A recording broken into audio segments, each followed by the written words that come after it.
installer. So ito yung box, yung packaging ng license ng Windows 11. So ayan, then buksan natin. Ito na siya, ayan, Windows 11 Pro. So ayan mga boss, CD ang laman nito. Ayan, ito, ayan, 64-bit yung kinuha natin. Then ito mga boss, nandito nakalagay yung sticker ng license.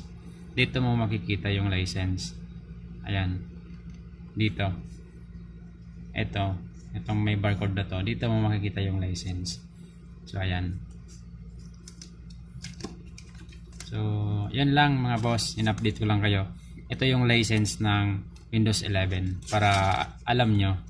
Ayan. Kung hindi ka pa nakapag-subscribe, subscribe ka naman yan para ma-update kita sa aking mga update tutorial. Alright, see you on my next video guys.